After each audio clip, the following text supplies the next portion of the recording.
Hey everyone, it's Julie from cookbyjulie.com. Today I will be collaborating with Dane Drops Entertainment, and today we are making lobster mac and cheese. So let's hurry and get started. Here I have a large pot of salted boiling water. You want to cook the lobster tails for about 3 to 4 minutes.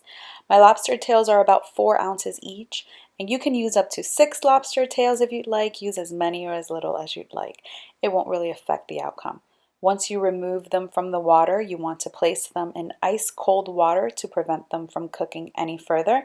And you don't want to discard the water. You can boil the macaroni right in the same pot. So I let the lobster tails cool in the ice water for about 3 minutes, and I then grabbed a pair of kitchen scissors and cut the inner shell and removed the meat from its shell. You may slice the lobster meat into medallions, or you can chop it into bite-sized pieces, which is what I prefer.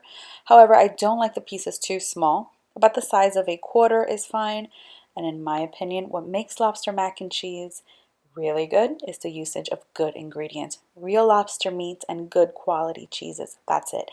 I'm a huge fan of steakhouse lobster mac and cheese. This one tastes exactly like something you would get at an upscale steakhouse, promise. So I am using cheddar and Gruyere. I highly suggest using those, but if you're not a fan, you may use whatever you'd like.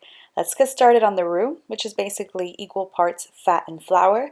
The exact recipe along with written instructions will be over on my website, cookbyjulie.com. Go ahead and whisk everything so that it's lump-free, and I'm cooking this over medium-high heat for about a minute or two. I then added cold whole milk. Cook the sauce for about 10 to 15 minutes, whisking it about every 2 minutes. You definitely want to keep an eye on it. Once the sauce thickens nicely, you want to turn off the heat and add the cheeses. Give everything a good mix, and you want to season the sauce to your liking. How much or how little salt you use is completely up to you. You definitely want to taste the lobster and the cheeses, so I don't suggest using any potent spices. Salt is definitely sufficient here. Once your sauce tastes amazing, it must taste good, go ahead and add the pasta. I added shells. You may use whatever you like, but I really like the shells for this recipe. I use 1 pound of pasta, and I cooked it according to packaging instructions. Make sure it's super creamy because it will dry a bit in the oven while it bakes. So don't worry if there seems to be a ton of sauce. That is exactly what you want. Go ahead and taste the pasta one final time. Make sure it's well seasoned. You don't want any surprises later on. And let's quickly saute the lobster meat in some butter before we add it to the mac and cheese. Add as much or as little butter as you'd like. I sprinkled a bit of paprika, chives, salt, and pepper. You can add a splash or two of hot sauce and some fresh lemon if you'd like, completely optional.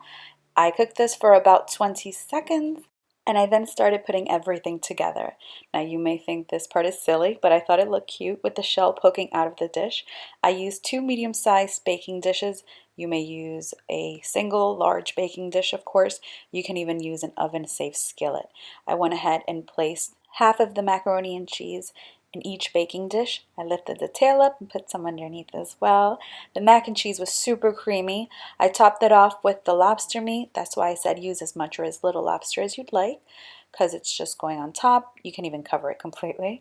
Off camera, I combined some panko breadcrumbs with melted butter, and then I just sprinkled it on top. I had some leftover cheese, so I sprinkled a little extra on top, some chives as well.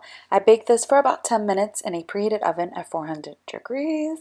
You want the breadcrumbs to be nice and toasty and the cheese to be completely melted, of course. I would highly recommend serving this with some grilled steaks or lamb chops, barbecue ribs, or you can even serve this as a main dish, although I love it as a side dish. Definitely give this recipe a try. It is incredible and very easy to make. Make sure to visit my site for the recipe in more detail. Make this for Thanksgiving, Christmas, Valentine's Day, this Saturday, the next Saturday, every chance you get. Make it. You will love it. I hope you guys enjoyed this video, and I want to thank you guys so much for watching.